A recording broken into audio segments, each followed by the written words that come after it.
ਉਹਨਾਂ 'ਚ ਵੇਖਦੇ ਹੋ ਤੇ ਬਹੁਤ ਇੰਜੋਏ ਕਰਦੇ ਹੋ, ਤੁਸੀਂ ਇਹਨਾਂ ਨਾਲ ਕਨੈਕਟ ਵੀ ਕਰਨਾ ਚਾਹੁੰਦੇ ਹੋ। ਤੇ ਹਾਲ ਹੀ ਵਿੱਚ ਇਹਨਾਂ ਦੀ ਫਿਲਮ ਆ ਰਹੀ ਹੈ ਨੀ ਮੈਂ ਸੱਸ ਕੁੱਟਣੀ, ਜਿਹੜੀ 29 ਅਪ੍ਰੈਲ ਨੂੰ ਰਿਲੀਜ਼ ਹੋਣੀ ਹੈ।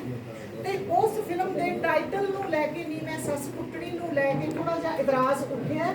ਤੇ ਮੈਂ ਇੰਨੀ ਕੁ ਬੇਨਤੀ ਕਰਨਾ ਚਾਹੁੰਦੀ ਹਾਂ ਕਿ ਇਹ ਕਿਉਂ ਇਤਰਾਜ਼ ਉੱਠਿਆ, ਇਹਦੇ ਬਾਰੇ ਸਾਨੂੰ ਥੋੜਾ ਜਿਹਾ ਸੋਚਣ ਦੀ ਲੋੜ ਹੈ। ਕਿਉਂਕਿ ਜਿਹੜਾ ਸਾਡਾ ਫੋਕ ਹੈ, ਸਭ ਤੋਂ ਪਹਿਲਾਂ ਮੈਂ ਇਹ ਗੱਲ ਕਰ ਦੇਣਾ ਚਾਹੁੰਦੀ ਹਾਂ ਕਲੀਅਰ ਕਿ ਇਹ ਇਤਰਾਜ਼ ਜੇ ਉੱਠਿਆ ਤਾਂ ਕੀ ਕਿਤੇ ਕਲਾਕਾਰਾਂ ਦੇ ਵਿਰੁੱਧ ਤਾਂ ਨਹੀਂ ਦਰਸਾਇਆ ਜਾ ਰਿਹਾ ਕਿਸੇ ਧਿਰ ਨੂੰ, ਕਿਸੇ ਖਾਸ ਧਿਰ ਨੂੰ, ਤੇ ਕੀ ਕਲਾਕਾਰਾਂ ਵਿੱਚ ਪਾੜ ਪਾਉਣ ਦਾ ਤਾਂ ਨਹੀਂ ਤਰੀਕਾ ਇਹ? ਕਿਉਂਕਿ ਇਸ ਵੇਲੇ ਜਿਹੜੀ ਸਾਡੀ ਪੰਜਾਬ ਦੀ ਸਰਕਾਰ ਹੈ, ਇੱਕ ਬਹੁਤ ਵੱਡਾ ਹਾਸ ਕਲਾਕਾਰ ਇਸ ਵੇਲੇ ਸਾਡੇ ਸੀਐਮ ਨੇ, ਤੇ ਇਹ ਸਾਨੂੰ ਧਿਆਨ 'ਚ ਜ਼ਰੂਰ ਮੀਡੀਆ ਵਾਲਿਆਂ ਨੂੰ ਰੱਖਣਾ ਪੈਣਾ ਕਿ ਬਿਟਵੀਨ ਦਾ ਲਾਈਨਸ ਇਹਦੇ ਪਿੱਛੇ ਕੋਈ ਮਨਸ਼ਾ ਤਾਂ ਨਹੀਂ। ਤੇ ਸਭ ਤੋਂ ਵੱਡੀ ਗੱਲ ਹੈ ਕਿ ਇਹਨਾਂ ਦਾ ਟ੍ਰੇਲਰ ਹਟਾ ਦਿੱਤਾ ਗਿਆ। ਫਿਲਮ ਦਾ ਜਿਹੜਾ ਟਾਈਟਲ ਹੈ ਨੀ ਮੈਂ ਸੱਸ ਕੁੱਟਣੀ, ਮੈਂ ਉਹਦੇ ਤੇ ਮਾੜਾ ਜਿਹਾ ਬੋਲਣਾ ਚਾਹੁੰਦੀ ਹਾਂ ਬਤੌਰ ਬੇਸਿਕਲੀ, ਕਿਉਂਕਿ ਮੈਂ ਤੁਹਾਡੇ 'ਚੋਂ ਹੀ ਹਾਂ, ਤੁਹਾਡੇ 'ਚੋਂ ਆਪਣੇ ਭਾਈਚਾਰੇ ਦੇ ਸਾਹਮਣੇ ਮੈਂ ਬੋਲ ਰਹੀ ਹਾਂ। ਤਾਂ ਨੀ ਮੈਂ ਸੱਸ ਕੁੱਟਣੀ ਸਾਡਾ ਫੋਕ ਦਾ ਹਿੱਸਾ ਆ। ਸਾਡੇ ਫੋਕ ਵਿੱਚ ਇਹੋ ਜਿਹਾ ਬਹੁਤ ਕੁਛ ਹੈ, ਨੀ ਮੈਂ ਸੱਸ ਕੁੱਟਣੀ, ਕੁੱਟਣੀ ਸੰਦੂਖਾਂ ਬੋਲੇ। ਤੇ ਜੇ ਅਸੀਂ ਇਹਨੂੰ ਇਸ ਤਰ੍ਹਾਂ ਨਹੀਂ ਮੰਨ ਸਕਦੇ ਕਿ ਇਹ ਕਿਸੇ ਦੀ ਡਿਗਨਿਟੀ ਦੇ ਜਾਂ ਕਿਸੇ ਦੀ ਸ਼ਾਨ ਦੇ ਖਿਲਾਫ ਹੈ। ਸੱਸ ਨੂੰਹ ਦਾ ਰਿਸ਼ਤਾ ਬਹੁਤ ਫੁੱਲ ਆਫ ਲਾਈਫ ਤੇ ਨਿੱਕੇ ਨਿੱਕੇ ਟਕਰਾਅ ਹੁੰਦੇ ਨੇ ਇਹਦੇ ਵਿੱਚ ਕਈ ਤਰ੍ਹਾਂ ਦੇ, ਪਰ ਇਹ ਬਹੁਤ ਪਿਆਰਾ ਤੇ ਖੂਬਸੂਰਤ ਰਿਸ਼ਤਾ ਹੁੰਦਾ। ਤੇ ਇਸੇ ਤਰ੍ਹਾਂ ਹੋਰ ਬਹੁਤ ਸਾਰੀਆਂ ਸਾਡੀਆਂ ਇਹੋ ਜਿਹੀਆਂ ਬੋਲੀਆਂ ਨੇ, ਮੈਂ ਉਹਨਾਂ ਦੀ ਮਿਸਾਲ ਦੇ ਸਕਦੀ ਹਾਂ ਜਿੱਥੇ ਅਸੀਂ ਜੇ ਚਾਹੀਏ ਤਾਂ ਅਸੀਂ ਬੇਲੋੜੇ ਵਿਵਾਦ ਖੜੇ ਕਰ ਸਕਦੇ ਹਾਂ। ਜਿਸ ਤਰ੍ਹਾਂ ਇੱਥੋਂ ਲਿਆਇਓ ਨਹੀਂ ਛੜੇ ਦੀ ਮੁੱਛ ਫੜ ਕੇ ਛੜੀਆਂ ਦੀ ਅੱਗ ਨਾ ਬਲੇ, ਤਾਂ ਕਿ ਇਹ ਛੜਿਆਂ ਦੇ ਖਿਲਾਫ ਤਾਂ ਨਹੀਂ ਨਾ ਹੋ ਗਈ ਇਹ ਗੱਲ। ਤੇ ਇਹੋ ਜਿਹਾ ਸਾਡੇ ਫੋਕ 'ਚ ਬਹੁਤ ਕੁਝ ਪਿਆ ਹੈ। ਤੇ ਮੈਨੂੰ ਲੱਗਦਾ ਇਹ ਇੱਕ ਜਿਸ ਤਰ੍ਹਾਂ ਮੈਨੂੰ ਅਨੀਤਾ ਦੇਵਗਨ ਹੋਰਾਂ ਨੇ ਜਾਂ ਜਿਸ ਤਰ੍ਹਾਂ ਹੋਰ ਸਾਥੀਆਂ ਨੇ ਇਹਦੀ ਮੋਟੇ ਜਿਹੇ ਤੌਰ ਤੇ ਸਟੋਰੀ ਦੱਸੀ ਹੈ, ਕਿਉਂਕਿ ਮੈਂ ਸਟੋਰੀ ਲੀਕ ਵੀ ਨਹੀਂ ਕਰਨਾ ਚਾਹੁੰਦੀ, ਪ੍ਰਾਈਵੇਸੀ ਵੀ ਇਹਨਾਂ ਦੀ ਮੇਨਟੇਨ ਕਰਕੇ ਰੱਖਣਾ ਚਾਹੁੰਦੀ ਹਾਂ। ਤਾਂ ਉਹਦੇ ਵਿੱਚ ਜਿਹੜੇ ਨੂੰਹ ਸੱਸਾਂ ਦੇ ਇੱਕ ਤਰ੍ਹਾਂ ਨਿੱਕੇ ਨਿੱਕੇ ਜਦੋਂ ਦੋ ਭਾਂਡੇ ਹੁੰਦੇ ਨੇ ਖੜਕਦੇ ਨੇ, ਉਹਨਾਂ ਵਿੱਚ ਤਿੱਖੇਪਣ ਹੁੰਦੇ ਨੇ, ਹੌਲੀ ਹੌਲੀ ਉਹ ਆਪਸ 'ਚ ਟਕਰਾਉਂਦੇ ਨਹੀਂ ਨੇ, ਇੱਕ ਦੂਜੇ ਨੂੰ ਪਿਆਰ ਵੀ ਕਰਦੇ ਨੇ, ਤੇ ਇਸ ਤਰ੍ਹਾਂ ਉਹ ਸਹਿਜ ਹੋ ਜਾਂਦੇ ਨੇ। ਸੋ ਉਹ ਇਹ ਸਹਿਜਤਾ ਵੱਲ ਵੱਧਦੀ ਹੋਈ ਕਹਾਣੀ ਹੈ ਇਸ ਫਿਲਮ ਦੀ ਸਿੰਪਲੀ। ਤੇ ਮੇਰਾ ਖਿਆਲ ਹੈ ਇਹ ਇੰਨੀ ਕੋਈ ਗੱਲ ਹੈ ਲੈ ਦੇ ਕੇ, ਤੇ ਬਹੁਤ ਸੀਨੀਅਰ ਆਰਟਿਸਟ ਨੇ, ਤੇ ਇਹੋ ਜਿਹੇ ਵਿੱਚ ਇਹਦੇ ਵਿੱਚ ਇਸ ਫਿਲਮ 'ਚ ਕਲਾਕਾਰ ਦੇ ਮੇਰੀ ਜਾਂਚੇ ਜਿਹੜੇ ਜਿਸ ਤਰ੍ਹਾਂ ਆਪਣੇ ਨਿਰਮਲ ਰਿਸ਼ੀ ਜੀ ਨੇ ਤੇ ਮਨਜੀਤ ਔਲਖ ਖਾਸ ਤੌਰ ਤੇ, ਜਿਹੜੇ ਇੱਕ ਚੰਗੀ ਵਿਚਾਰਧਾਰਾ ਨਾਲ ਜੁੜੇ ਹੋਏ ਨੇ, ਥੀਏਟਰ ਨਾਲ ਜੁੜੇ ਹੋਏ ਨੇ, ਤੇ ਬੇਸਿਕ ਤੌਰ ਤੇ ਪੰਜਾਬੀ ਭਾਸ਼ਾ ਦੇ ਬਹੁਤ ਖੂਬਸੂਰਤ ਸ਼ਬਦ ਸਾਂਭੀ ਬੈਠੇ ਨੇ। ਤੇ ਅਨੀਤਾ ਦੇਵਗਨ, ਘੁੱਗੀ ਜੀ, ਮਲਕੀਤ ਰੌਣੀ ਜੀ, ਬਹੁਤ ਖੂਬਸੂਰਤ ਸ਼ਬਦਾਂ ਦਾ ਖਜ਼ਾਨਾ ਆ ਇਹ। ਪੰਜਾਬੀ ਨੂੰ, ਪੰਜਾਬੀ ਜ਼ੁਬਾਨ ਨੂੰ, ਪੰਜਾਬੀ ਸੱਭਿਆਚਾਰ ਨੂੰ ਇਹਨਾਂ ਦੀ ਬਹੁਤ ਲੋੜ ਹੈ। ਤੇ ਮੈਂ ਇੰਨਾ ਹੀ ਕਹਿਣਾ ਚਾਹੁੰਦੀ ਹਾਂ ਕਿ ਇਹ ਆਪਣੇ ਆਪ 'ਚ ਇੱਕ ਖੂਬਸੂਰਤ ਫਿਲਮ ਹੈ ਜਿਹਦੇ ਵਿੱਚ ਰਿਸ਼ਤੇ ਮੁੜ ਕੇ ਉਸੇ ਤਰ੍ਹਾਂ ਇਵੋਲਵ ਹੁੰਦੇ ਨੇ ਜਿਵੇਂ ਕਿ ਖੂਬਸੂਰਤ ਪਰਿਵਾਰ ਵਿੱਚ ਹੋਣਾ ਚਾਹੀਦਾ, ਪੰਜਾਬੀ ਸੋਸਾਇਟੀ ਵਿੱਚ ਹੋਣਾ ਚਾਹੀਦਾ। ਮੈਂ ਇੰਨਾ ਹੀ ਕਹਿਣਾ ਸੀ। ਸ਼ੁਕਰੀਆ। ਹਾਂਜੀ ਗੋਪੀ ਜੀ। ਹਾਂਜੀ ਜਿੱਦਾਂ ਮੈਡਮ ਨੇ ਬਹੁਤ ਤੁਹਾਨੂੰ ਖੂਬਸੂਰਤੀ ਨਾਲ ਸਾਰਾ ਕੁਝ ਦੱਸਿਆ ਜੀ। ਬਾਕੀ ਜਿਹੜਾ ਇੱਕ ਇਸ਼ੂ ਆਪਾਂ ਪਿੱਛੇ ਸੋਸ਼ਲ ਮੀਡੀਆ ਤੇ ਦੇਖਿਆ, ਮਨੀਸ਼ਾ ਜੀ ਨੇ ਜਿਸ ਤਰ੍ਹਾਂ ਇਹਨੂੰ ਇੱਕ ਨੋਟਿਸ ਲਿਆ ਇਹਦਾ, ਮੈਂ ਪਹਿਲਾਂ ਉਹਨਾਂ ਦਾ ਧੰਨਵਾਦ ਕਰਦਾ ਮਨੀਸ਼ਾ ਜੀ ਦਾ ਕਿ ਉਹ ਚੇਤਨ ਨੇ ਸਮਾਜ ਵਾਸਤੇ। ਕੋਈ ਸਮਾਜ ਦਾ ਬੰਦਾ ਉਹਨਾਂ ਤੱਕ ਗੱਲ ਲੈ ਕੇ ਜਾਂਦਾ ਤਾਂ ਉਹ ਗੱਲ ਸੁਣਦੇ ਨੇ। ਇਹ ਦੋਵੇਂ ਪਾਸੇ ਢੁੱਕਦੀ ਹੈ ਕਿ ਪਹਿਲਾਂ ਜੇ ਕਿਸੇ ਨੇ ਉਹਨਾਂ ਨੂੰ ਕੁਝ ਕਿਹਾ ਤਾਂ ਉਹਨਾਂ ਨੇ ਉਹ ਵੀ ਧਿਆਨ 'ਚ ਲਿਆਂਦਾ। ਜਦੋਂ ਸਾਡੇ ਪ੍ਰੋਡਿਊਸਰਸ ਨੇ, ਡਾਇਰੈਕਟਰ ਨੇ ਆਪਣੀ ਕਲੈਰਿਟੀ ਉਹਨਾਂ ਨੂੰ ਸਾਰੀ ਦੱਸੀ ਹੈ, ਦਿੱਤੀ ਹੈ, ਤਾਂ ਉਹਨਾਂ ਨੇ ਉਹਨੂੰ ਵੀ ਧਿਆਨ 'ਚ ਰੱਖਿਆ ਔਰ ਉਹਨੂੰ ਕਿਹਾ ਕਿ ਹਾਂ ਇਹਦੇ 'ਚ ਕੋਈ ਆਪੱਤੀਜਨਕ ਨਹੀਂ ਹੈ ਸਾਨੂੰ ਲੱਗਾ। ਔਰ ਉਹਦੇ ਵਿੱਚ ਮੈਂ ਇੱਕ ਮਾਨਸਿਕਤਾ ਦੀ, ਬਿਮਾਰ ਮਾਨਸਿਕਤਾ ਦੀ ਗੱਲ ਕਰਨ ਲੱਗਾ ਜਿਨ੍ਹਾਂ ਨੇ ਵੀ ਇਹ ਕੰਪਲੇਂਟ ਪਾਈ ਹੋਈ। ਪਹਿਲਾਂ ਤਾਂ ਉਹਨਾਂ ਨੂੰ ਰਿਕੁਐਸਟ ਕਰਦਾ ਕਿ ਉਹਨਾਂ ਨੂੰ ਬਹੁਤ ਕੰਮ ਨੇ, ਜਿਹੜਾ ਮਹਿਲਾ ਯੋਗ ਹੈ, ਮਨੀਸ਼ਾ ਜੀ ਨੂੰ ਸਮਾਜ ਲਈ ਬੜੇ ਜ਼ਰੂਰੀ ਕੰਮ ਨੇ, ਉਹਨਾਂ ਨੂੰ ਕਰਨ ਦਿੱਤੇ ਜਾਣ। ਬਿਨਾਂ ਵਜ੍ਹਾ ਉਲਝਾਉਣਾ ਚੰਗੀ ਗੱਲ ਨਹੀਂ ਹੈ। ਉਨੀ ਦੇਰ 'ਚੋਂ ਕਿਸੇ ਦੀ ਜ਼ਿੰਦਗੀ ਮੌਤ ਦਾ ਕੋਈ ਮਸਲਾ ਵੀ ਸੁਲਝਾ ਸਕਦੇ ਸੀ ਜਿੰਨੀ ਦੇਰ 'ਚ ਉਹਨਾਂ ਨੂੰ ਇਸ ਮਸਲੇ 'ਚ ਉਲਝਾ ਦਿੱਤਾ ਗਿਆ। ਸੋ ਇਹ ਛੋਟੀਆਂ ਛੋਟੀਆਂ ਗੱਲਾਂ ਨੇ।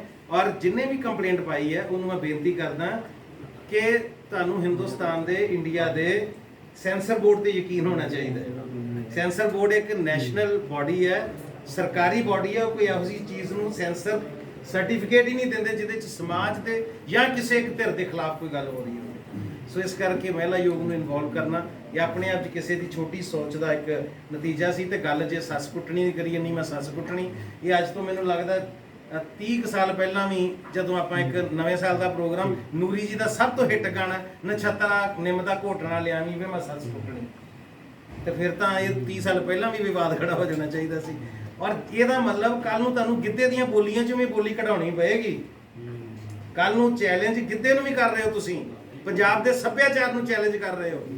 ਇਹ ਤੇ ਭਾਵਨਾ ਹੈ, ਬਲਬਲੇ ਹੈ, ਇਹਨੂੰ ਕਦੇ ਕੋਈ ਚੈਲੰਜ ਕਰ ਸਕਦਾ? ਫਿਰ ਤੇ ਸਿੱਠਣੀਆਂ ਸਾਰੀਆਂ ਹੀ ਖਤਮ ਕਰਨੀਆਂ ਪੈਣੀਆਂ। ਜਿਹੜੀਆਂ ਸਿੱਠਣੀਆਂ ਨੇ ਵੀ ਜੀਜਾ ਕੱਲੜਾ ਕਿਉਂ ਆਇਓ ਵੀ ਤੂੰ ਅੱਜ ਦੀ ਘੜੀ, ਨਾਲ ਮਾਂ ਨੂੰ ਕਿਉਂ ਨਾ ਲਿਆਇਓ ਵੀ ਤੂੰ ਅੱਜ ਦੀ ਘੜੀ, ਆਉਂਦੀ ਆ ਵੀ ਆਉਂਦੀ ਆ ਸੁੱਥਣ ਨੂੰ ਟਾਕੀ ਲਾਉਂਦੀ ਆ। ਇਹਦਾ ਮਤਲਬ ਇਹ ਤਾਂ ਔਰਤ ਦਾ ਸੱਸ ਦਾ ਅਪਮਾਨ ਹੋ ਗਿਆ ਫਿਰ ਵੀ ਸੁੱਥਣ ਨੂੰ ਇਹ ਸਿੱਠਣੀਆਂ ਨੇ। ਇਹਨਾਂ ਦਾਦਕਿਆਂ ਦੀ ਰੜੇ ਭੰਬੀਰੀ ਬੋਲੇ, ਇਹਨਾਂ ਨਾਨਕੀਆਂ ਦੇ ਮੂੰਹ ਚੌੜੇ ਢਿੱਡ ਪੋਲੇ। ਦਾਦਕੇ ਨਾਨਕੇ ਇੱਕ ਦੂਜੇ ਨਾਲ ਸਿੱਠਣੀਆਂ ਭਿੜਦੇ ਨੇ। ਉਹਦੇ 'ਚ ਸਿੱਠਣੀਆਂ 'ਚ ਕਹਿੰਦੇ ਕਿੱਡਾ ਜਿਹੜਾ ਸਾਡੇ ਤਾਂ ਵਿਹੜੇ ਮੁੱਢ ਮਕਈ ਦਾ, ਦਾਣੇ ਤਾਂ ਮੰਗਦਾ ਉੱਤਲ ਗਈ ਦਾ, ਪੱਠੀ ਤਪਾਉਣੀ ਪਈ ਨਾ ਲੱਜੇ ਉਹ ਲੱਜ ਤੁਹਾਨੂੰ ਨਹੀਂ। ਇਹ ਤੇ ਮਰਦਾਂ ਦਾ ਅਪਮਾਨ ਹੈ। ਫਿਰ ਕੱਲ ਨੂੰ ਅਸੀਂ ਵੀ ਅਯੋਗ ਕੋਲ ਚਲੇ ਜਾਂਦੇ ਹਾਂ। ਸੋ ਇਹ ਕਿਉਂ ਪਰੇਸ਼ਾਨ ਕੀਤਾ ਜਾ ਰਿਹਾ ਸਰਕਾਰੀ ਬਾਡੀਜ਼ ਨੂੰ? ਤੁਸੀਂ ਪੰਜਾਬ ਦੇ ਫੋਕ ਨੂੰ ਚੈਲੰਜ ਕਰ ਰਹੇ ਹੋ। ਤੁਹਾਡੇ ਅੰਦਰੋਂ ਖੌਫ ਹੀ ਮੁੱਕ ਗਿਆ ਕਿ ਅਸੀਂ ਵਿਰਸੇ ਨੂੰ, ਵਲਵਲੇ ਨੂੰ ਚੈਲੰਜ ਕਰ ਰਹੇ ਹਾਂ। ਇਹਦੇ ਵਿੱਚ ਤਾਂ ਸੱਸਾਂ ਨੂੰ ਇੱਕ ਗਿੱਧੇ ਦੇ ਵਿੱਚ ਆਪਸ 'ਚ ਭਿੜਦੀਆਂ ਨੇ। ਸਾਡੇ ਘਰਾਂ 'ਚ ਵਿਆਹ ਹੁੰਦੇ ਨੇ, ਮੇਰੀ ਵਾਈਫ ਤੇ ਮੇਰੀ ਸੱਸ ਇੱਕੋ ਬੋਲੀ ਦੇ ਉੱਤੇ ਗਿੱਧਾ ਪਾਉਂਦੀਆਂ ਨੇ। ਬਾਰੀ ਬਰਸੀ ਖੱਟਣ ਗਿਆ ਸੀ, ਖੱਟ ਕੇ ਲਿਆਂਤ ਨਹੀਂ। ਸੱਸ ਮੇਰੀ ਨੇ ਮੁੰਡੇ ਜੰਮੇ, ਜੰਮ ਕੇ ਜਮ ਭਰੀ ਰਸੋਈ, ਸਾਰੇ ਮਾਂ ਵਰਗੇ ਪਿਓ ਵਰਗਾ ਕੋਈ ਸਾਰੇ। ਇਹ ਤਾਂ ਸੱਸ ਦਾ ਅਪਮਾਨ ਕਰ ਗਈ। ਮੈਨੂੰ ਤਾਂ ਫਿਰ ਤਲਾਕ ਲੈ ਲੈਣਾ ਚਾਹੀਦਾ, ਮੇਰੀ ਮਾਂ ਦਾ ਅਪਮਾਨ ਕਰਤਾ ਉਹਨੇ। ਸੱਸ ਮੇਰੀ ਦਾ ਏਡਾ ਜੂੜਾ ਕਰਦੀ, ਕਿਲੋ ਦਾ ਨਹੀਂ ਵੇਖ ਤਮਾਸ਼ਾ ਬਿੱਲੋ ਦਾ। ਕਹਿੰਦੇ ਫੀਤਾ ਨਹੀਂ ਆਟੇ ਵਾਲੀ ਮੌਜ ਲੱਗ ਗਈ, ਮੇਰੀ ਸੱਸ ਨੇ ਮਸ਼ੀਨ ਵਾਲਾ ਕੀਤਾ। ਸੋ ਕਿਹਨੂੰ ਚੈਲੰਜ ਕਰਾਂਗੇ? ਔਰ ਮੈਂ ਚਲੋ ਪ੍ਰਸ਼ੰਸਾ ਕਰਦਾ ਜੀ, ਉਹਨਾਂ ਨੇ ਗੱਲ ਨੂੰ ਸੁਣਿਆ ਔਰ ਆਪਣੀ ਸਹਿਮਤੀ ਇਹਦੇ ਨਾਲ ਪ੍ਰਗਟਾਈ ਹੈ। ਇਸ ਤੋਂ ਅਲੱਗ ਵਿਸ਼ੇ ਤੇ ਗੱਲ ਕਰਾਂਗਾ ਤੁਹਾਡੇ ਨਾਲ ਕਿ ਕੁਝ ਹੋਰ ਸ਼ਰਾਰਤੀ ਅੰਸਰ, ਕਿਉਂਕਿ ਮਸਾਂ ਹੀ ਸਿਨੇਮਾ ਖੜਾ ਹੋਇਆ। 2 ਸਾਲ ਅਸੀਂ ਮਾਰ ਚੱਲੀ ਹੈ ਔਰ ਧੰਨ ਦੇ ਪ੍ਰੋਡਿਊਸਰ ਨੇ ਜਿਹੜੇ ਫਿਰ ਵੀ ਇਹ ਸੋਚ ਕੇ ਪੈਸਾ ਲਾਈ ਗਏ ਕਿ ਕੱਲ ਨੂੰ ਫਿਰ ਸਿਨੇਮਾ ਰਿਵਾਈਵ ਕਰੇਗਾ, ਕੱਲ ਨੂੰ ਲੋਕ ਸਿਨੇਮੇ 'ਚ ਫਿਲਮ ਦੇਖਣ ਜਾਣਗੇ। ਔਰ ਅੱਜ ਲੋਕਾਂ ਦੀ ਸੌੜੀ ਮਾਨਸਿਕਤਾ ਦੇਖੋ ਕਿ ਉਹ ਬੰਦਿਆਂ ਨੇ ਅੱਜ ਇੱਕ ਸਾਡਾ ਇਹਨਾਂ ਦਾ ਟ੍ਰੇਲਰ ਚੱਲ ਰਿਹਾ YouTube ਤੇ, ਉਹੀ ਕੰਪਲੇਂਟ ਪਾ ਕੇ ਉਡਵਾ ਦਿੱਤਾ। ਕੰਪਲੇਂਟ ਪਾਣੀ ਔਰ ਉਹਨੂੰ ਹਟਾ ਦੇਣਾ ਕੋਈ ਵੱਡੀ ਗੱਲ ਨਹੀਂ ਹੁੰਦੀ। ਅਸੀਂ ਵੀ ਕਿਸੇ ਫਿਲਮ ਦਾ ਕੰਪਲੇਂਟ ਪਾ ਕੇ ਉਡਾ ਸਕਦੇ ਹਾਂ, ਉਹ ਬਾਅਦ ਚ ਕਲੀਅਰ ਹੋਏਗਾ, ਫੇਰ ਦੁਬਾਰਾ ਚੱਲ ਪਏਗਾ, ਇਹ ਵੀ ਦੁਬਾਰਾ ਚੱਲ ਪਏਗਾ। ਪਰ ਗੱਲ ਸਾਡੀ ਦੌੜ ਕੀ ਹੈ, ਸੋਚ ਕੀ ਹੈ, ਲੜਾਈ ਕੀ ਹੈ, ਇਹ ਬਹੁਤ ਮਾੜੀ ਗੱਲ ਹੈ। ਔਰ ਨਹੀਂ ਮੈਂ ਸੱਸ ਕੁੱਟਣੀ, ਮੈਮ ਬੈਠੇ ਨੇ, ਤੁਹਾਨੂੰ ਉਹਨਾਂ ਵੀ ਦੱਸਿਆ, ਸਾਡੇ ਕੋਲ ਸੀਨੀਅਰ ਆਰਟਿਸਟ ਬੈਠੇ ਨੇ, ਤੁਸੀਂ ਆਪ ਇੰਨੇ ਸੀਨੀਅਰ ਜਰਨਲਿਸਟ ਹੋ, ਤੁਹਾਡੇ ਚੋਂ ਬਹੁਤ ਸਾਰੇ ਤਾਂ ਇਸ ਸਬਜੈਕਟ ਦੇ ਮਾਹਿਰ ਵੀ ਹੋਣਗੇ ਕਿ ਨਹੀਂ ਮੈਂ ਸੱਸ ਕੁੱਟਣੀ ਪੰਜਾਬੀ ਫੋਕ ਦਾ ਹਿੱਸਾ ਹੈ, ਲੋਕ ਗੀਤਾਂ ਦਾ ਹਿੱਸਾ ਹੈ। ਇਹਦੇ ਤੇ ਕਿਸੇ ਨੇ ਗੀਤ ਲਿਖ ਕੇ ਗਾਤਾ ਤੇ ਉਹ ਗੀਤ ਉਹਦੀ ਪ੍ਰਾਪਰਟੀ ਨਹੀਂ ਹੋ ਗਿਆ। ਉਹ ਮਨ ਗੀਤ ਪ੍ਰਾਪਰਟੀ ਹੋ ਸਕਦਾ ਹੈ, ਉਹ ਬੋਲੀ ਉਹਦੀ ਪ੍ਰਾਪਰਟੀ ਨਹੀਂ ਹੋ ਗਈ। ਜਿੱਦਾਂ ਇੱਕ ਗਾਣਾ ਮਲਕੀਤ ਸਿੰਘ ਹੁਣਾਂ ਦਾ ਬਹੁਤ ਹਿੱਟ ਹੋਇਆ, ਤੂੰ ਤੱਕ ਤੂਤੀਆਂ, ਉਹਨਾਂ ਦਾ, ਇਹ ਰਾਈਟਰ ਦਾ ਨਹੀਂ ਹੈ। ਤੂੰ ਤੱਕ ਤੂਤੀਆਂ ਲੋਕ ਬੋਲੀ ਹੈ। ਆ ਜਾ ਤੂਤਾਂ ਵਾਲੇ ਖੂਹ ਤੇ ਉੱਥੇ, ਹਾਂ ਉਹਦੇ ਤੇ ਗੀਤ ਲਿਖਿਆ, ਅੱਗੋਂ ਗੀਤ ਹਰਵਿੰਦਰ ਰੋੜਪੁਰੀ ਸਾਹਿਬ ਨੇ ਲਿਖਿਆ। ਗੀਤ ਅਗਲਾ ਉਹਨਾਂ ਦੀ ਪ੍ਰਾਪਰਟੀ ਹੈ ਪਰ ਲੋਕ ਬੋਲੀ ਤੇ ਲਿਖਿਆ ਗਿਆ। ਜਿੱਦਾਂ ਗੁੜ ਨਾਲ ਇਸ਼ਕ ਮਿੱਠਾ, ਗੁੜ ਨਾਲ ਇਸ਼ਕ ਮਿੱਠਾ ਫੋਕ ਹੈ, ਉਹ ਕਿਸੇ ਦੀ ਮਾਲਕੀ ਥੋੜਾ। ਉਹਨੂੰ 50 ਬੰਦੇ ਗਾ ਕੇ 50 ਹੋਰ ਗਾਉਣਗੇ ਅੱਗੋਂ। ਸੋ ਛੋਲੇ ਛੋਲੇ ਛੋਲੇ ਨਹੀਂ ਮੈਂ ਸੱਸ ਕੁੱਟਣੀ ਸੰਦੂਕਾਂ ਓਲੇ, ਇਹ ਲੋਕ ਬੋਲੀ ਹੈ। ਕਿਸੇ ਨੇ ਤੇ ਗੀਤ ਲਿਖਿਆ ਹੋਏਗਾ, ਹੋ ਸਕਦਾ ਲਿਖਣ ਵਾਲੇ ਨੇ ਗਾਉਣ ਵਾਲੇ ਨੂੰ ਦੱਸਿਆ ਹੀ ਨਾ ਹੋਵੇ ਕਿ ਮੈਂ ਲੋਕ ਬੋਲੀ ਤੋਂ ਲਿਆ, ਤੇ ਸ਼ਾਇਦ ਗਾਉਣ ਵਾਲੇ ਨੂੰ ਤਾਂ ਲੱਗਾ ਵੀ ਇਹ ਤਾਂ ਮੇਰੀ ਪ੍ਰਾਪਰਟੀ ਸੀ। ਸੋ ਇਹ ਜਿਹੜਾ ਫੋਕ ਲੋਰ ਹੈ, ਜਿਹੜਾ ਸਾਡਾ ਲੋਕ ਵਿਰਸਾ ਹੈ, ਉਹ ਕਿਸੇ ਦੀ ਪ੍ਰਾਪਰਟੀ ਨਹੀਂ, ਉਹ ਸਰਵ ਸਾਂਝੀ ਹੈ। ਸੋ ਇਸ ਗੱਲ ਨੂੰ ਬਹੁਤ ਕਲੀਅਰਲੀ ਸਮਝ ਲੈਣਾ ਚਾਹੀਦਾ। ਸ਼ੁਕਰੀਆ ਜੀ। ਜਿਹੜਾ ਉਹਨਾਂ ਨੇ ਕਿਉਂਕਿ ਨੋਟਿਸ ਦਿੱਤਾ ਹੈਗਾ, ਤਾਂ ਉਹਦਾ ਨੋਟਿਸ ਦਾ ਜਵਾਬ ਤੁਹਾਡੇ ਪ੍ਰੈਸ ਕਾਨਫਰੰਸ ਦੇ ਰਾਹੀਂ ਦਿੱਤਾ ਜਾ ਰਿਹਾ ਜਾਂ ਬਕਾਇਦਾ ਉੱਥੇ ਜਾ ਕੇ ਨਹੀਂ ਉਹਨਾਂ ਨੂੰ ਕਨਵੇ ਕਰਵਾਓਗੇ ਜੀ? ਇਹ ਉਹਨਾਂ ਨੇ 22 ਤਰੀਕ ਦਾ ਟਾਈਮ ਦਿੱਤਾ ਸੀ, ਪਰ 22 ਬਹੁਤ ਦੇਰ ਬਾਅਦ ਆਉਣੀ ਸੀ। ਜਿਹੜੀ ਗੱਲ ਦਾ ਜਵਾਬ ਤੁਹਾਡੇ ਕੋਲ ਰੈਡੀ ਹੋਵੇ ਉਹਦੇ ਲਈ ਫਿਰ 22 ਤਰੀਕ ਦੀ ਵੇਟ ਹੀ ਨਹੀਂ ਹੁੰਦੀ, ਕਿਉਂਕਿ ਰੈਡੀ ਸੀ ਤੇ ਉਹ ਪ੍ਰੋਡਿਊਸਰਸ ਨੇ ਉਹਨਾਂ ਨਾਲ ਆਪਣਾ ਪੱਖ ਰੱਖ ਕੇ ਸਾਰੀ ਕਲੈਰਿਟੀ ਕਰ ਦਿੱਤੀ ਹੈ ਜੀ। ਮੈਂ ਲਾਈ ਹੋ ਗੁਰਪ੍ਰੀਤ ਕੋਈ ਇਹਦੇ ਪਿੱਛੇ ਤੁਹਾਨੂੰ ਕੋਈ ਪੋਲੀਟੀਕਲ ਮੋਟਿਵ ਵੀ ਲੱਗਦਾ ਹੈ ਕਿ ਕਿਉਂਕਿ ਜਿਵੇਂ ਦਵੀ ਜੀ ਨੇ ਦੱਸਿਆ ਹੁਣੇ ਕਿ ਸੀਐਮ ਸਾਹਿਬ ਸਾਡੇ ਆਪਣੇ ਕਲਾਕਾਰ ਭਰਾ ਦੇ ਵਿੱਚੋਂ ਹੈਗੇ, ਭਾਈਚਾਰੇ ਦੇ ਵਿੱਚੋਂ ਹੈ, ਲੇਕਿਨ ਜਿਸ ਤਰੀਕੇ ਨਾਲ ਮਨੀਸ਼ਾ ਗੁਲਾਟੀ ਭਾਵੇਂ ਹੁਣ ਦੂਸਰੀ ਪਾਰਟੀ ਚਲੇ ਗਏ ਨੇ, ਉਹਦੇ ਪਿੱਛੇ ਤੁਹਾਨੂੰ ਕੋਈ ਪੋਲੀਟੀਕਲ ਮੋਟਿਵ ਵੀ ਤੁਹਾਨੂੰ ਲੱਗ ਰਿਹਾ ਕੁਝ? ਨਹੀਂ, ਦੇਖੋ ਆਪਣੇ ਆਪਣੇ ਵਿਚਾਰ ਨੇ, ਪਰ ਮੈਂ ਮਨੀਸ਼ਾ ਜੀ ਨੂੰ ਕਿਸੇ ਪਾਰਟੀ ਦਾ ਨਹੀਂ ਸਮਝਦਾ। ਜਦੋਂ ਬੰਦਾ ਇੱਕ ਗਰਿਮਾ ਵਾਲੀ ਪੋਸਟ ਤੇ ਬੈਠਾ ਹੁੰਦਾ ਹੈ, ਜ਼ਿੰਮੇਵਾਰੀ ਵਾਲੀ ਪੋਸਟ ਤੇ ਹੁੰਦਾ, ਉਹ ਪਾਰਟੀਆਂ ਤੋਂ ਉੱਪਰ ਉੱਠ ਕੇ ਗੱਲ ਕਰਦਾ ਹੈ। ਸੋ ਮੈਨੂੰ ਮਨੀਸ਼ਾ ਜੀ ਤੇ ਇਸ ਤਰ੍ਹਾਂ ਦਾ 1% ਵੀ ਥਾਟ ਹੀ ਨਹੀਂ ਦਿਮਾਗ 'ਚ ਆ ਸਕਦਾ, ਕਿਉਂਕਿ ਉਹ ਮਹਿਲਾਵਾਂ ਦੇ ਮੁੱਦੇ ਬਹੁਤ ਵਧੀਆ ਤਰੀਕੇ ਨਾਲ ਚੁੱਕਦੇ ਨੇ, ਸੋਲਵ ਕਰਦੇ ਨੇ। ਇਸ ਤੋਂ ਪਹਿਲਾਂ ਤਾਂ ਕਦੇ ਕਿਸੇ ਨੂੰ ਰਿਅਲਾਈਜ਼ ਹੀ ਨਹੀਂ ਸੀ ਹੋਇਆ ਕਿ ਮਹਿਲਾ ਯੋਗ ਵੀ ਕੋਈ ਹੈਗਾ, ਪਰ ਔਰਤਾਂ ਕਿਤੇ ਆਪਣਾ ਮੁੱਦਾ ਲੈ ਕੇ ਜਾ ਵੀ ਸਕਦੀਆਂ। ਸੋ ਮੈਨੂੰ ਬਿਲਕੁਲ ਪੋਲੀਟੀਕਲੀ ਮੋਟੀਵੇਟਡ ਨਹੀਂ ਸਮਝਦਾ, ਔਰ ਮੈਨੂੰ ਲੱਗਦਾ ਨਹੀਂ ਕਿ ਭਾਵੇਂ ਸਾਡੇ ਭਾਈਚਾਰੇ ਚੋਂ ਇਸ ਵੇਲੇ ਚੀਫ ਮਿਨਿਸਟਰ ਪੰਜਾਬ ਹੈਗੇ ਨੇ, ਇੰਨਾ ਛੋਟਾ ਮੁੱਦਾ ਲੱਗਦਾ ਹੀ ਨਹੀਂ ਉਹਨਾਂ ਤੱਕ ਜਾਏਗਾ ਜਾਂ ਉਹਨਾਂ ਤੱਕ ਗੱਲ ਲਿਜਾਣੀ ਪਏਗੀ। ਇਹ ਤਾਂ ਪਬਲਿਕ ਨੇ ਆਪਸ 'ਚ ਹੀ ਸੋਲਵ ਕਰ ਲੈਣਾ। ਪੰਜਾਬੀ ਸਿਨੇਮਾ ਮੈਂ ਖਦਸ਼ਾ ਜ਼ਾਹਿਰ ਕੀਤਾ ਹੈ। ਇਹਦੇ ਵਿੱਚ ਸਾਨੂੰ ਬੀਇੰਗ ਜਰਨਲਿਸਟ ਸਾਨੂੰ ਬਿਟਵੀਨ ਦਾ ਲਾਈਨਸ ਬਹੁਤ ਕੁਝ ਦੇਖਣਾ ਹੁੰਦਾ ਹੈ। ਇਸ ਕਰਕੇ ਮੈਂ ਖਦਸ਼ਾ ਜ਼ਾਹਿਰ ਕੀਤਾ। ਇਹ ਕੋਈ ਫਾਈਨਲ ਨਹੀਂ ਹੈਗਾ ਜਾਂ ਇਹਦੇ ਵਿੱਚ ਮੇਰੇ ਕੋਲ ਕੋਈ ਤੱਥ ਨਹੀਂ ਹੈਗੇ। ਪੰਜਾਬੀ ਸਿਨੇਮਾ ਨਾ ਸਾਡੀਆਂ ਬੋਲੀਆਂ, ਸਾਡੇ ਅਖਾਣ, ਸਾਡੇ ਜਿਹੜੇ ਮੁਹਾਵਰੇ ਨੇ ਉਹਨਾਂ ਨੂੰ ਅੱਗੇ ਲੈ ਕੇ ਆ ਰਿਹਾ। ਜਦੋਂ ਕਿਉਂਕਿ ਪੰਜਾਬੀ ਸਿਨੇਮਾ ਹੁਣ ਵਰਲਡ ਵਾਈਡ ਜਾਣ ਲੱਗਿਆ, ਸਾਡੇ ਜਿਹੜੇ ਬੱਚੇ ਬਾਹਰਲੇ ਮੁਲਕਾਂ 'ਚ ਨੇ, ਉੱਥੇ ਪੈਦਾ ਹੋਏ ਨੇ ਪੰਜਾਬੀਆਂ ਦੇ ਘਰਾਂ ਦੇ ਵਿੱਚ, ਉਹਨਾਂ ਨੂੰ ਸਾਡੀਆਂ ਇਹਨਾਂ ਫਿਲਮਾਂ ਦੇ ਰਾਹੀਂ ਬੋਲੀਆਂ ਦਾ ਪਤਾ ਲੱਗਿਆ, ਸਾਡੀਆਂ ਫਿਲਮਾਂ ਦੇ ਰਾਹੀਂ ਮੁਹਾਵਰੇ ਅਖਾਣਾਂ ਦਾ ਪਤਾ ਲੱਗਿਆ। ਬਹੁਤ ਸਾਰੇ ਪੰਜਾਬੀ ਦੇ ਸ਼ਬਦ ਜਿਹੜੇ ਅਲੋਪ ਹੋ ਰਹੇ ਸੀ, ਉਹ ਫਿਲਮਾਂ ਅੱਗੇ ਲੈ ਕੇ ਆਈਆਂ ਨੇ। ਸਾਡੇ ਕੋਲੇ ਅੱਜ ਇੱਕੋ ਇੱਕ ਸਾਧਨ ਬਚਿਆ, ਟੈਲੀਵਿਜ਼ਨ ਤੇ ਸਿਨੇਮਾ, ਜਿਹੜਾ ਸਾਡੀ ਬੋਲੀ ਦਾ ਪ੍ਰਚਾਰ ਕਰ ਰਿਹਾ ਹੈ, ਜਿਹੜਾ ਸਾਡੇ ਕਲਚਰ ਦਾ ਪ੍ਰਚਾਰ ਕਰ ਰਿਹਾ ਹੈ। ਸੋ ਮੈਂ ਸਮਝਦਾ ਇਹਨੇ ਸ਼ਿਕਾਇਤ ਕਰਤਾ ਵਾਲੀ ਇਹ ਬਹੁਤ ਮੰਦਭਾਗੀ ਗੱਲ ਹੈ, ਕਿਉਂਕਿ ਸਾਡੇ ਸਟੇਟ ਦੇ ਵਿੱਚ, ਸਾਡੇ ਮੁਲਕ ਦੇ ਵਿੱਚ ਵੈਸੇ ਹੀ ਬਹੁਤ ਸਾਰੇ ਮੁੱਦੇ ਨੇ ਜਿਨ੍ਹਾਂ ਤੇ ਕੰਮ ਕਰਨਾ ਬਾਕੀ ਹੈ। ਸਿਨੇਮਾ ਤਾਂ ਹਜੇ 2 ਸਾਲ ਬਾਅਦ, ਕਿਉਂਕਿ ਸਭ ਤੋਂ ਪਹਿਲਾਂ ਸਿਨੇਮਾ ਬੰਦ ਹੋਇਆ ਸੀ, ਸਭ ਤੋਂ ਲਾਸਟ 'ਚ ਖੁੱਲਿਆ। ਸੋ ਇਹਦੇ ਨਾਲ ਜਿਹੜੇ ਜੁੜੇ ਹੋਏ ਲੋਕ ਸੀ, ਇਹਦੇ ਨਾਲ ਜੁੜੇ ਹੋਏ ਕਾਮੇ ਸੀ, ਉਹਨਾਂ ਨੇ 2 ਸਾਲ ਬਹੁਤ ਔਖਾ ਸਰਵਾਈਵ ਕੀਤਾ। ਇਹ ਸ਼ਾਬਾਸ਼ ਹੈ ਸਾਡੇ ਪ੍ਰੋਡਿਊਸਰਾਂ ਦੇ, ਜਿਨ੍ਹਾਂ ਨੇ ਫੇਰ ਮਿਹਨਤ ਕਰਕੇ, ਕਿਉਂਕਿ ਬਹੁਤ ਸਾਰੀਆਂ ਫਿਲਮਾਂ ਦੀ ਹਜੇ ਬਲੀ ਦੇ ਹੋਣੀ ਹੈ, ਹਜੇ ਸਾਡੇ ਜਿਹੜਾ ਵਿਊਅਰ ਹੈ ਉਹ ਸਿਨੇਮੇ 'ਚ ਉਸ ਤਰ੍ਹਾਂ ਆਉਣ ਨਹੀਂ ਲੱਗਿਆ। ਇਹ ਸ਼ਾਬਾਸ਼ ਹੈ ਸਾਡੇ ਪ੍ਰੋਡਿਊਸਰਾਂ ਨੇ, ਜਿਨ੍ਹਾਂ ਨੇ ਦੁਬਾਰੇ ਕਦਮ ਚੱਕਿਆ ਕਿ ਅਸੀਂ ਸਿਨੇਮੇ 'ਚ ਐਸੀਆਂ ਫਿਲਮਾਂ ਲੈ ਕੇ ਆਈਏ। ਸਿਨੇਮੇ ਵਿੱਚ ਜੇ ਕੋਈ ਮਾਰ-ਧਾੜ ਵਾਲੀ ਫਿਲਮ ਆਉਂਦੀ ਹੈ, ਉਹਦੇ ਨਾਲੋਂ ਚੰਗੀ ਹੈ ਕਿ ਇੱਕ ਹਾਸੇ ਵਾਲੀ ਫਿਲਮ ਆਉਂਦੀ ਹੈ। ਅਸੀਂ ਇਹੋ ਜਿਹੇ ਸੰਵੇਦਨਸ਼ੀਲ ਮੁੱਦੇ ਨੂੰ ਹਾਸਿਆਂ ਦੇ ਰਾਹੀਂ ਇੱਕ ਪੇਸ਼ ਕਰ ਰਹੇ ਹਾਂ, ਸੋ ਮੁਹਾਵਰਿਆਂ 'ਚ ਪੇਸ਼ ਕਰ ਰਹੇ ਹਾਂ, ਬੋਲੀਆਂ 'ਚ ਪੇਸ਼ ਕਰ ਰਹੇ ਹਾਂ, ਉਹ ਪਤਾ ਲੱਗਦਾ ਹੈ। ਮੈਂ ਸਮਝਦਾ ਕਿ ਸਾਡੇ ਸਰਕਾਰੀ ਵਿਭਾਗਾਂ ਕੋਲ ਬਹੁਤ ਸਾਰਾ ਕੰਮ ਹੈ। ਇਹ ਕੰਮ ਤਾਂ ਕਲਚਰਲ ਸਾਡੇ ਹਿੱਸੇ ਰਹਿਣ ਦਿਓ। ਸਾਡੇ ਘਰ ਹੁਣੇ ਆ ਲੋਹੜੀ ਦਾ ਫੰਕਸ਼ਨ ਸੀ, ਪਿਛਲੀ ਲੋਹੜੀ ਤੇ ਸਾਡੇ ਘਰ ਤਾਂ ਫੇਰ ਲੜਾਈ ਪੈ ਜਾਣੀ। ਮੇਰੀ ਵਹੁਟੀ ਨੇ ਬੋਲੀ ਪਾਈ ਸੀ, ਮੇਰੀ ਮੰਮੀ ਵੀ ਉੱਥੇ ਬੈਠੇ ਹੋਏ ਸੀ, ਝਾਵਾਂ ਝਾਵਾਂ ਝਾਵਾਂ ਨਹੀਂ ਸੁੱਥਣੇ ਸੂਫ ਦੀਏ, ਤੈਨੂੰ ਸੱਸ ਮਰੀ ਤੇ ਪਾਵਾਂ।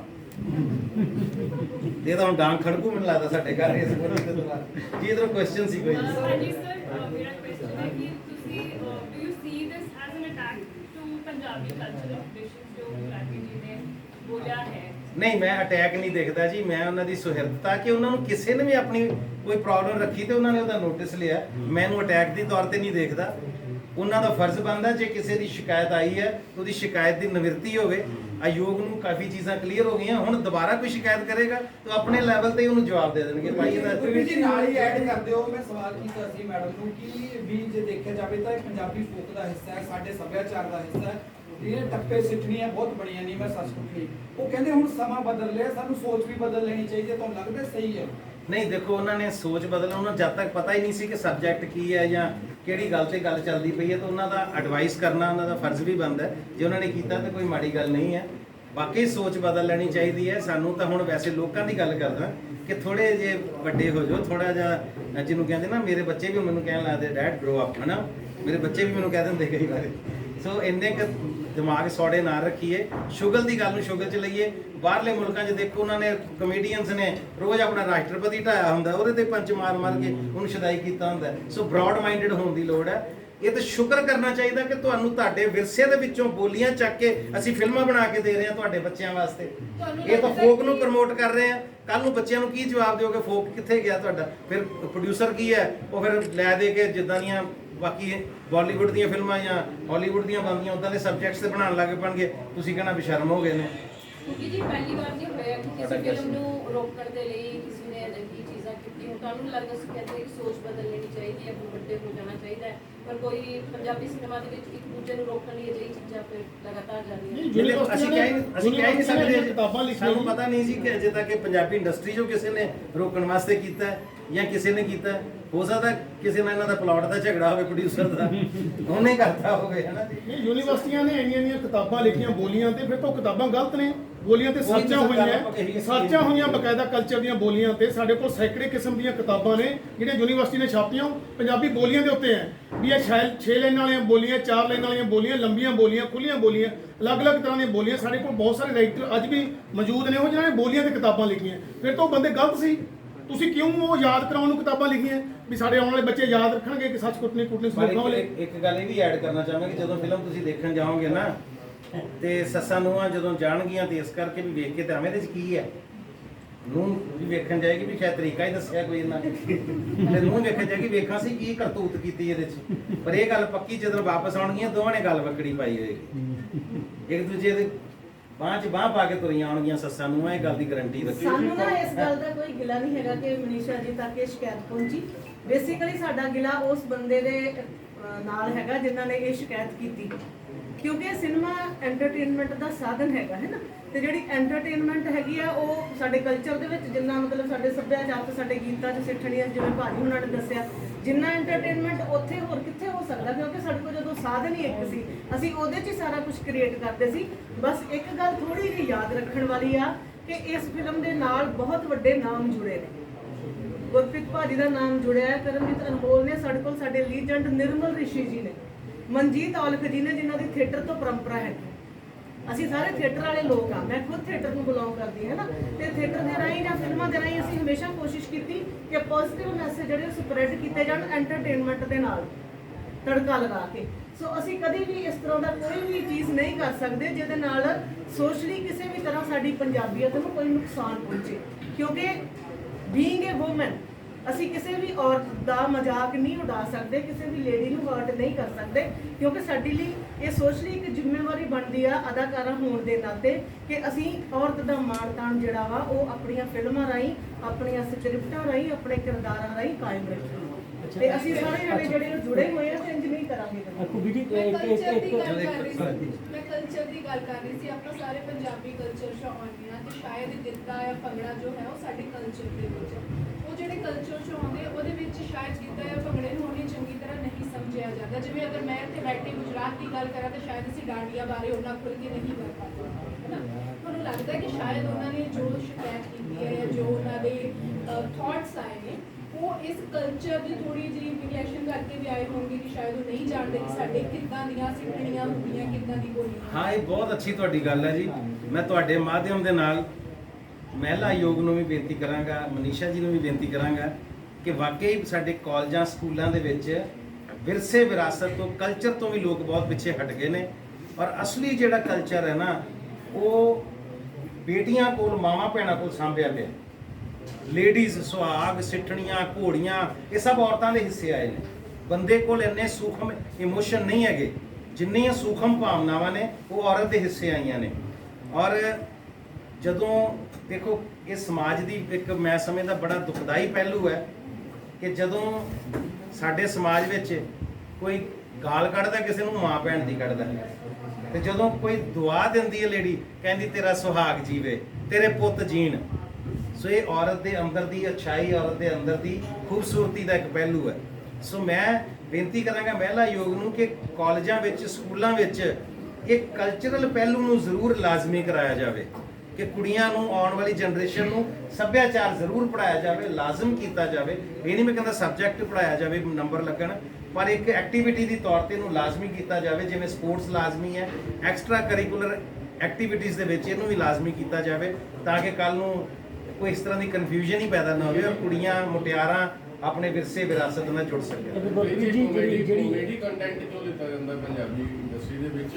ਇੰਨੇ ਵੱਡੇ ਮਤਲਬ ਯੋਧੇ ਰਹੇ ਆ ਪੰਜਾਬ ਦੇ ਵਿੱਚ ਬਾਇਓਪਿਕਸ ਨੂੰ ਫੋਕਸ ਕਿਉਂ ਨਹੀਂ ਦਿੱਤਾ ਇੰਸਪਾਇਰ ਕਿਉਂ ਨਹੀਂ ਕੀਤਾ ਜਾਂਦਾ ਯੂਥ ਨੂੰ ਸਰ ਨੇ ਕਿਹਾ ਕਿ ਸਾਡੇ ਜੋ ਬੋਲੀ ਲੁਪਤ ਹੋਈ ਜਾਂਦੀ ਹੈ ਬਾਹਰ ਜੋ ਰਹਿ ਰਹੇ ਤਾਂ ਉਹਦੇ ਨਾਲ ਕੰਪੈਰੀਟਿਵ ਆਪਾਂ ਬਾਇਓਪਿਕਸ ਜਾਂ ਲੈਜੈਂਡ ਦੇ ਉੱਤੇ ਕਿਉਂ ਨਹੀਂ ਬਣਾਉਂਦੇ ਬੜੀਆਂ ਬਣੀਆਂ ਜੀ ਜਿੰਨਾਂ ਚੋਂ ਸ਼ਹੀਦ ਭਗਤ ਸਿੰਘ ਦੀਆਂ ਤੇ ਇੱਕ ਵਾਰੀ 3 ਇਕੱਠੀਆਂ ਹੀ ਬਣ ਗਈਆਂ ਸੀ ਨਹੀਂ ਉਹ ਬਾਲੀਵੁੱਡ ਨਹੀਂ ਪੰਜਾਬੀ 'ਚ ਵੀ ਬਣੀ ਸੀ sir at the same time ਮੈਂ ਉਹਦੇ 'ਚ ਕੰਮ ਕੀਤਾ ਸੀ ਇਕਬਾਲ ਢਿੱਲੋਂ ਹੋਣਾ ਨੇ ਬਣਾਈ ਸੀ ਸ਼ਹੀਦ ਆਜ਼ਮ ਸੇਮ ਟਾਈਮ ਤੇ ਆਈ ਸੀ ਹਰਜੀਤਾ ਬਣੀ ਜੀ ਕਿੰਨੀ ਮੈਂ ਗੱਲ ਕਰਦਾ ਜੀ ਬਾਇਓਪਿਕ ਤੇ ਆ ਰਿਹਾ ਹਰਜੀਤਾ ਫਿਰ ਸੂਰਮਾ ਫਿਰ ਜਿਹੜੀ ਫਿਲਮ ਸੂਬੇਦਾਰ ਜੋਗਿੰਦਰ ਸਿੰਘ। ਹਾਂਜੀ ਸੂਬੇਦਾਰ ਜੋਗਿੰਦਰ ਸਿੰਘ, ਗਦਰੀ ਫਿਰ ਯੋਧੇ ਬਣੀ ਹੋਣ ਗਦਰੀ ਵਾਲੀ ਹੈ। ਯੋਧੇ ਊਧਮ ਸਿੰਘ ਤੇ ਫਿਲਮ ਬਣੀ ਪੰਜਾਬੀ 'ਚ 2-3 ਵਾਰੀ।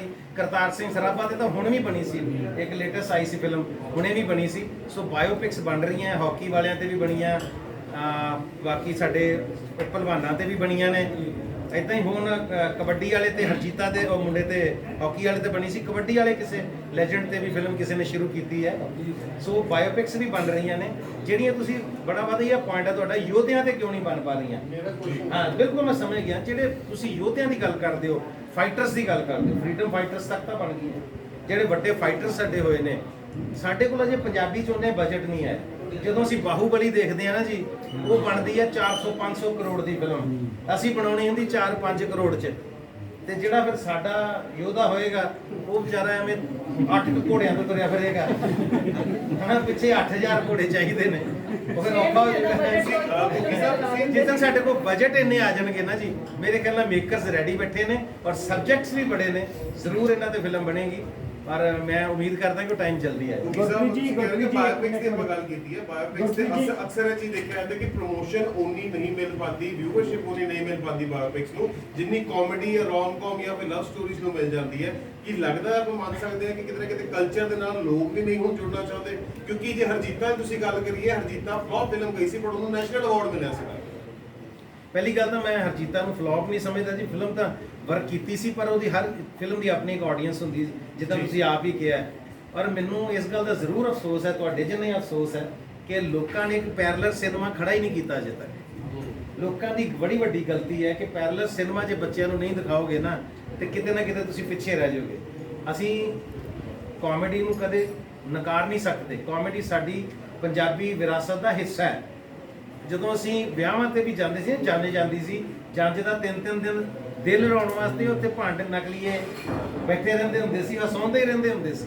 ਸੋ ਹੱਸਣਾ ਸਾਡਾ ਪਹਿਲਾ ਹਿੱਸਾ ਸਾਡੀ ਜ਼ਿੰਦਗੀ ਦਾ, ਕਿਉਂਕਿ ਅਸੀਂ ਮਾਰਾਂ ਹੀ ਇੰਨੀਆਂ ਖਾਧੀਆਂ ਕਿ ਅਸੀਂ ਢੀਠ ਹੋ ਕੇ ਹੱਸਣ ਹੀ ਲੱਗ ਪਏ। ਕਿਉਂਕਿ ਧੋਨੀ ਤੇ ਜਦੋਂ ਫਿਲਮ ਬਣਦੀ ਹੈ ਤੇ ਪੰਜਾਬ ਦਾ ਹਰ ਨੌਜਵਾਨ ਦੇਖਣ ਜਾਂਦਾ, ਭਾਵੇਂ ਬਾਲੀਵੁੱਡ ਮੂਵੀ ਸੀ, ਪਰ ਪੰਜਾਬ ਦੇ ਕਿਸੇ ਪਲੇਅਰ ਦੇ ਉੱਤੇ ਕਦੀ ਫਿਲਮ ਬਣੇਗੀ ਤੇ ਕੋਈ ਨੌਜਵਾਨ ਦੇਖਣ ਨਹੀਂ। ਇਹੀ ਟ੍ਰੈਜੇਡੀ ਸਾਡੀ, ਮੈਂ ਕਹਿ ਰਿਹਾ ਕਿ ਲੋਕਾਂ ਨੂੰ ਵੀ ਆਪਣਾ ਮਾਨਸਿਕਤਾ ਦਾ ਪੱਧਰ ਉੱਚਾ ਚੁੱਕਣਾ ਚਾਹੀਦਾ ਔਰ ਆਡੀਅנס ਬਣ ਕੇ ਹਰ ਅੱਛੀ ਫਿਲਮ ਨੂੰ, ਜਿਹੜੀ ਬਾਇਓਪਿਕ ਬਣੀ ਹੈ, ਤੁਹਾਡੇ ਬੱਚੇ ਨਲਾਇਕਾਂ ਨੂੰ ਫੋਲੋ ਕਰ ਰਹੇ ਨੇ, ਤੁਹਾਡੇ ਬੱਚੇ ਛੋਟੀ ਸੋਚ ਵਾਲੇ ਲੋਕਾਂ ਨੂੰ ਫੋਲੋ ਕਰ ਰਹੇ ਨੇ, ਤੁਹਾਨੂੰ ਉਹ ਬਰਦਾਸ਼ਤ ਹੋ ਰਿਹਾ।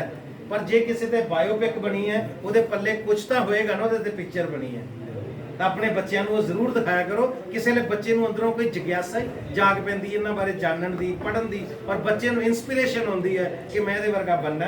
ਸੋ ਮੇਰੀ ਰਿਕੁਐਸਟ ਹੈ ਕਿ ਬੱਚਿਆਂ ਨੂੰ ਜ਼ਰੂਰ ਬਾਇਓਪਿਕਸ ਦਿਖਾਇਆ ਕਰੋ। ਗੁਰਪ੍ਰੀਤ ਜੀ ਇੱਕ ਇੱਕ ਸੈਕਿੰਡ ਗੁਰਪ੍ਰੀਤ ਜੀ, ਜਿਹੜੇ ਬਹੁਤ ਸਾਰੇ ਨਾਮ ਕਈ ਵਾਰੀ ਚੇਂਜ ਕਰਨੇ ਪੈ ਜਾਂਦੇ, ਜਿਵੇਂ ਡਾਕਟਰ ਜੈਲੀ ਦੀ ਗੱਲ ਆਈ ਸੀ ਜਾਂ ਬੋਲੇ ਸੋਹਣੇ ਵਾਲੀ ਫਿਲਮ ਆਈ ਸੀ, ਤਾਂ ਜੇਕਰ ਕੋਈ ਸੈਟੀਸਫੈਕਸ਼ਨ ਨਹੀਂ ਹੁੰਦੀ ਤਾਂ ਕੁਝ ਚੇਂਜ ਵੀ ਕੀਤਾ ਜਾ ਸਕਦਾ। ਮੇਰਾ ਸਰ ਕੁਐਸਚਨ ਸ਼ੁਰੂ ਹੋਈ।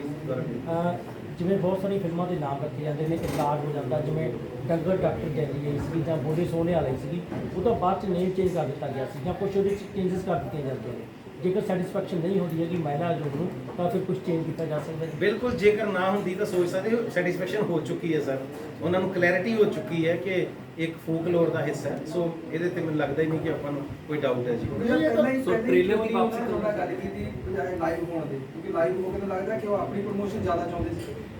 ਮੈਨੂੰ ਲੱਗਦਾ ਜੀ ਕਿ ਉਹ ਰੈਗੂਲਰਲੀ ਲਾਈਵ ਹੁੰਦੇ ਰਹਿੰਦੇ ਆ, ਔਰ ਕੋਈ ਨਵੀਂ ਗੱਲ ਜਿਹੜੀ ਵੀ ਉਹਨਾਂ ਦੇ ਧਿਆਨ ਚ ਆਉਂਦੀ ਹੈ ਤਾਂ ਉਹ ਲੋਕਾਂ ਨੂੰ ਦੱਸਦੇ ਨੇ ਕਿ ਅੱਜ ਮੇਰੇ ਕੋਲ ਆਹ ਮੁੱਦਾ ਆਇਆ ਤੇ ਅਸੀਂ ਮੈਂ ਲਾਈਵ ਹੋਣ ਨੂੰ ਵੀ ਬੁਰਾ ਨਹੀਂ ਸਮਝਦਾ। ਹਰ ਕਲਾਕਾਰ ਤਾਂ ਰੋਜ਼ ਲਾਈਵ ਹੋਇਆ ਹੁੰਦਾ, ਦੇਖੋ ਜੀ ਮੈਂ ਪਰੌਂਠੇ ਲਾਏ ਨੇ, ਨਾਲੇ ਆਪਣੇ ਪਰੌਂਠਿਆਂ ਦੀਆਂ ਫੋਟੋਆਂ ਵੀ ਲਾ ਦਿੰਦਾ, ਹਨਾ ਜੀ ਅੱਜ ਪੀਜ਼ਾ ਖਾਣ ਆਏ ਆ ਭਾਈ, ਖਾਓ, ਬਹੁਤ ਅੱਛੀ ਗੱਲ ਹੈ, ਵਧੀਆ ਵਾਲਾ ਖਾਓ, ਐਵੇਂ ਪੁਰਾਣਾ ਨਾ ਖਾ ਲਿਓ ਕਿਸੇ ਕੋਲ। ਡੈਮੋਕ੍ਰੈਟਿਕ ਵਰਲਡ ਹੈ, ਹਰ ਨੂੰ ਆਪਣਾ ਆਪਣੇ ਥਾਟਸ ਅੱਗੇ ਰੱਖਣ ਦਾ ਰਾਈਟ ਹੈ। ਇਹੀ ਸਮਝਦਾ ਕਿ ਜੇ ਮਨੀਸ਼ਾ ਜੀ ਲਾਈਵ ਹੁੰਦੇ ਆ ਉਹ ਲੋਕਾਂ ਨੂੰ ਚੇਤਨਾ ਵਾਸਤੇ ਹੁੰਦੇ ਕਿ ਅਸੀਂ ਹਰ ਮੁੱਦੇ ਤੇ ਗੱਲ ਕਰਦੇ ਆ। ਮੈਨੂੰ ਉਹਨਾਂ ਦੇ ਲਾਈਵ ਹੋਣ 'ਚ ਕੋਈ ਦਿੱਕਤ ਨਹੀਂ ਹੈ। ਉਹਨਾਂ ਨੇ ਮੌਕਾ ਦਿੱਤਾ, ਉਹਨਾਂ ਨੇ ਕਿਹਾ ਕਿ ਮੇਰੇ ਕੋਲ ਆਪਣੀ ਰਿਪਰੈਜ਼ੈਂਟੇਸ਼ਨ ਭੇਜੋ, ਸਾਡੇ ਪ੍ਰੋਡਿਊਸਰਸ ਨੇ ਰਿਪਰੈਜ਼ੈਂਟੇਸ਼ਨ ਦਿੱਤੀ, ਬਹੁਤ ਅੱਛੇ ਮਾਹੌਲ 'ਚ ਗੱਲ ਹੋਈ ਹੈ। ਸਰ ਟ੍ਰੇਲਰ ਦੀ ਵਾਪਸੀ ਕਦੋਂ ਹੈ? ਭਾਰਤ ਮਾਨ ਦੇ ਮੁੱਖ ਮੰਤਰੀ ਨੇ ਤੁਸੀਂ ਉਦੋਂ ਜਦੋਂ ਟੈਲੀਵਿਜ਼ਨ ਦੇ ਉਦਘਾਟਨ ਕੀਤਾ ਸੀਗਾ। ਫਿਲਮ ਸਿਟੀਆਂ ਸਰ 8-9 ਤੇ ਬਣ ਚੁੱਕੀਆਂ, 8-9 ਸਰਕਾਰਾਂ 'ਚ। ਹੁਣ 10ਵੀਂ ਦੀ ਰਿਕੁਐਸਟ ਕਰਾਂਗੇ ਜੀ ਅੱਜ ਦੀ ਸਰਕਾਰ ਨੂੰ, ਹੋ ਸਕਦਾ ਬਣ ਜੇ ਜੀ। ਜੀ ਠੀਕ ਹੈ। ਸਰ ਟ੍ਰੇਲਰ ਦੀ ਵਾਪਸੀ ਕਦੋਂ ਹੈ? ਹਾਂਜੀ, ਇੱਕ ਸਵਾਲ ਹੈ ਜੀ ਕਿ ਤੁਸੀਂ ਕਿਹਾ ਕਿ ਕਾਲਜਾਂ ਸਕੂਲਾਂ ਦੇ ਵਿੱਚ ਜੋ ਇਸ ਜਿਵੇਂ ਕਲਾਵਾਂ ਨੇ ਜਾਂ ਫਿਰ ਆਪਣੀਆਂ ਸਿੱਠਣੀਆਂ ਨੇ, ਇਹਨਾਂ ਸੰਬੰਧਿਤ ਇਵੈਂਟ ਕਰਾਉਣੇ ਚਾਹੀਦੇ ਨੇ, ਪਰ ਬੀਤੇ ਸਮੇਂ 'ਚ ਫਿਲਮਾਂ ਐਸੀਆਂ ਬਣੀਆਂ ਕਿ ਬੱਚੇ ਬਾਹਰ ਨੂੰ ਜਾਣ ਦਾ ਉਹਨਾਂ ਦਾ ਰੁਝਾਨ ਬਣ ਗਿਆ ਤੇ ਕਾਲਜ ਸਕੂਲ ਖਾਲੀ ਪਏ ਨੇ, ਯੂਨੀਵਰਸਿਟੀਆਂ ਖਾਲੀ ਪਈਆਂ ਨੇ। ਫਿਲਮ ਇੰਡਸਟਰੀ ਕੁਝ ਐਸਾ ਕਰੇਗੀ ਕਿ ਉਹ ਬੱਚਿਆਂ ਦਾ ਜੋ ਰੁਝਾਨ ਬਾਹਰ ਜਾਣ ਦਾ ਬਣਿਆ ਉਹ ਪੰਜਾਬ 'ਚ ਰਹਿਣ ਦਾ ਬਣੇ।